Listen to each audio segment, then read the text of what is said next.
back to the show. All right. That means I got to pull the Pat McAfee.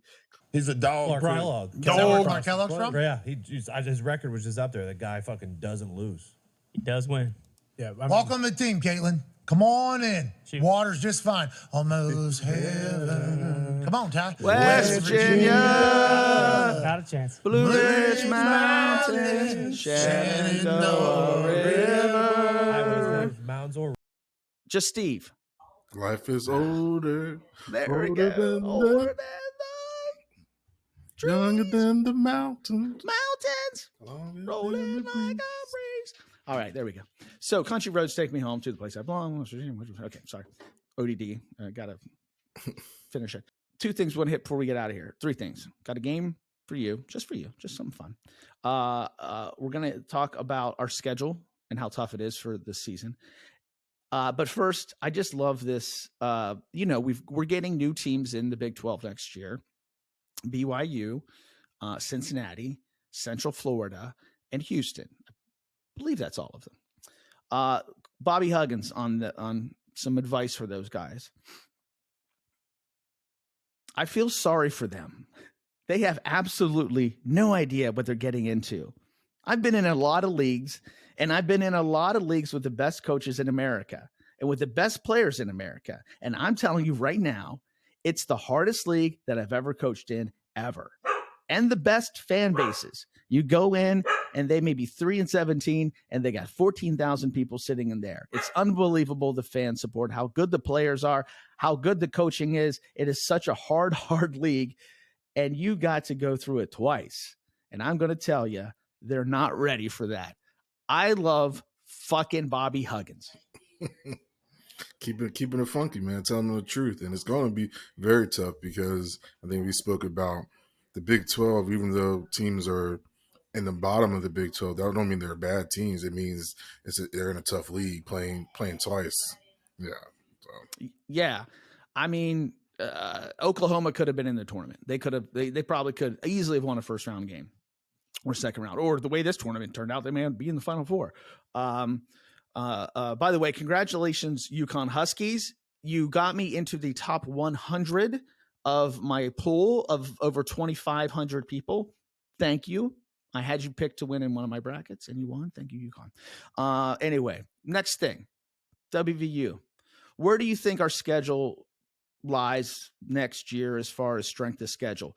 Reminding that we're kicking things off at Penn State, but we do have some of our new teams that we're playing. Not that they're bad this year, but yeah. What do you think that they're at? I mean, it's going to be tough going to Happy Valley, man. It's a 110 plus stadium. I mean, it's going to. I don't know if they're going to have a theme, be all white or all blue. It's definitely going to be a tough game because it's going to be an atmosphere I don't think we've seen in a very, very long time. 1 to 25. Where do you think our strength of schedule is? Well, what I've seen, it said we're in the top 5. According to Phil Steele, I don't know who he is, but I do know his name. I see it all the time. He says, according to the NCAA strength of schedule metric based on last season, the Mountaineers have the 3rd toughest schedule in the country, according to the opponent's win percentage from last season. So you were right in there. And when you look at their schedule, they won 62.4% of their games. That's pretty good. Well, I feel like that's one of those things too, where who do they lose, who do they keep? I think that's being based on last year. If it was a young team, then we're in trouble. But if it's a team that lost some seniors or lost some juniors, that's the problem with being a very good team, is that guys are going to leave after 3 years. They have the ability to leave, so that has to be taken into factor too. So we'll see. But being in the top 5, toughest, hardest or schedule to play is it's not an easy hill to climb. Yeah, they the thing about this schedule, it is interesting, and we are playing some. I'm glad we're playing some of the new teams, and I'm very excited about Cincinnati. I'm gonna make a bold prediction. This team is your team's freshman year. They're gonna have that kind of season. Young people break out, get win a couple games, skin of their teeth, win some games they shouldn't win, and really get things going for the program. That's my hope. Freshman year, that's a bold ass prediction, Matthew. I know it's bold. It's I know it's bold. bold, but I'm looking at this running game. I'm looking at these two freshmen, sophomore quarterbacks. The defense worries me. We have the best offensive line in the country based on a lot of things. I mean, definitely one of the best offensive lines in the country. If the defense can get their shit together, this team should win a lot of games, or could win a lot. Could win a lot of games. I think with the development of players, that's very big, and we got a lot of tape of having bad defense. So we have a lot of teach tape to say, hey, not making the same mistakes twice. So I feel, that's just going to be the biggest thing to understand is that player build up and accountability for these players to understand, hey, y'all didn't play our best, and it was mostly the secondary's fault. So those things can be fixed.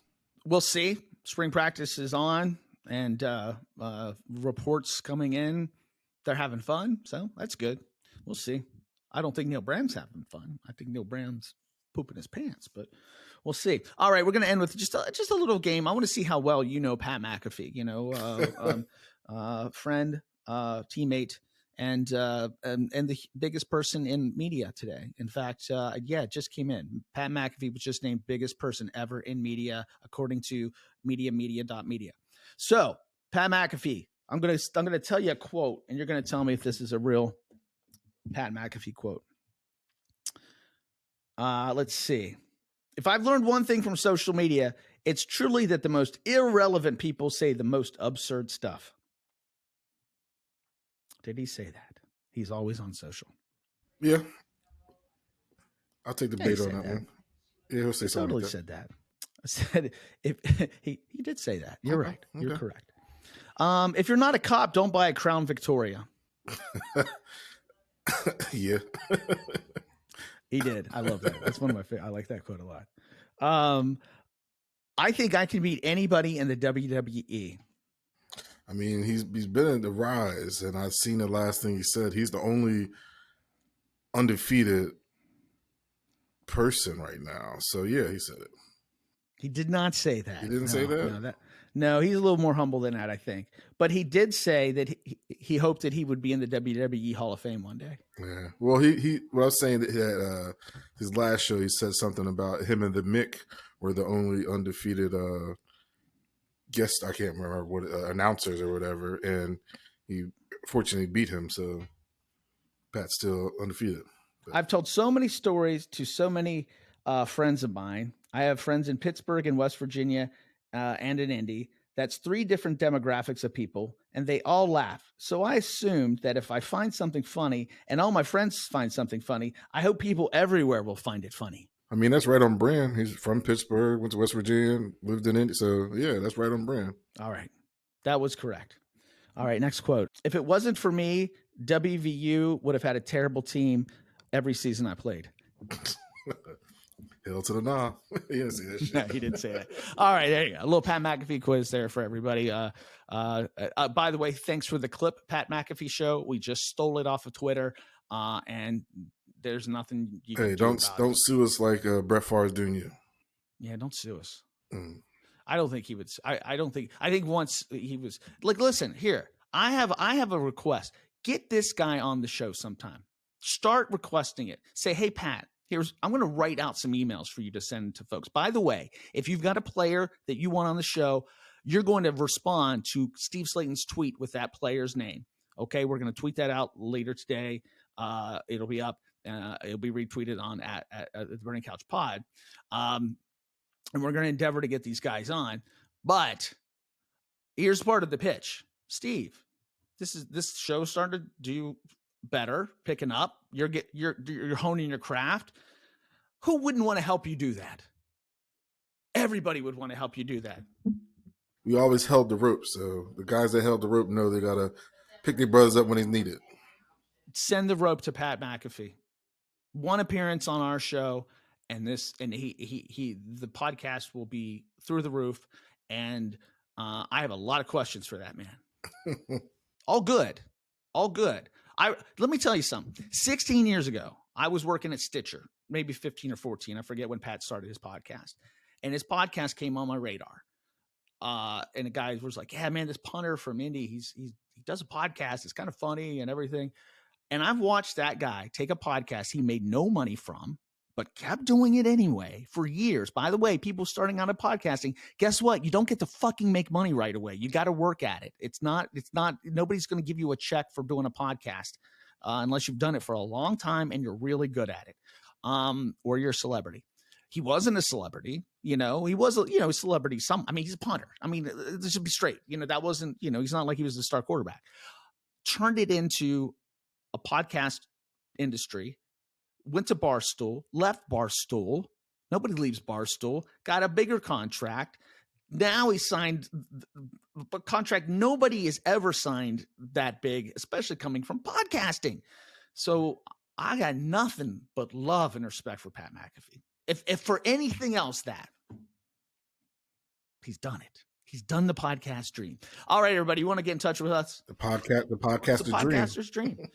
So anyway, if you want to get in touch with us, at Burning Couch Pod on Twitter, Instagram, the Burning Couch Podcast on Facebook, but I don't think those fellows have kept up with that. I sure as heck haven't. I don't do as much Facebook these days. But anyway, lots of ways to catch up with the show. And YouTube. Go to YouTube. Lots of clips. Our boy Isha, the greatest YouTube producer in the history of the world. He's Canadian and he still gets us. He's usually doing hockey, though. I will say that, and UFC fighting. So follow him if you want to do that. But he is made us, like, our channel now has, like, all of our videos are like thousands. I'm like, more than the podcast. So anyway, go check it out. And Steve's hair alone is a reason to go watch it on YouTube. All right. Steve, any final thoughts? Hey, man. As the great mountaineer has said, once a mountaineer, always a mountaineer. Blessings, my people. When you played in the NFL, you folks are kind of known as for having style. Like, good clothes. What's hot. Would you say that NFL players are some of the most stylish athletes in the world? I'd agree. I would agree. Screw you, Ronaldo, and your little football game over there. No. So let me ask you a question. Is this shirt I'm wearing right now stylish? It's very stylish. How about my shirt? Your shirt is also very stylish. It's classic. It's blue and gold. You can watch us talk about this on YouTube. But when I wear this shirt, sometimes I think it looks so authentic that I'm waiting for somebody at the gym to go, hey, did you play football at West Virginia? And I'll say, yes. My name is Steve Slayton. I almost won the Heisman, and then I played in the NFL, and now I live in L.A. and make podcasts. Can you believe it? Tell the people, why should they go to the Book Exchange? What are we offering? 25% off, which is damn near free. Can't beat it. And all they have to do is give one code. Burning Couch. Simple and easy. Burning Couch. 25% off. Tell them you're Steve Slayton when you walk in. You might get it for free for real.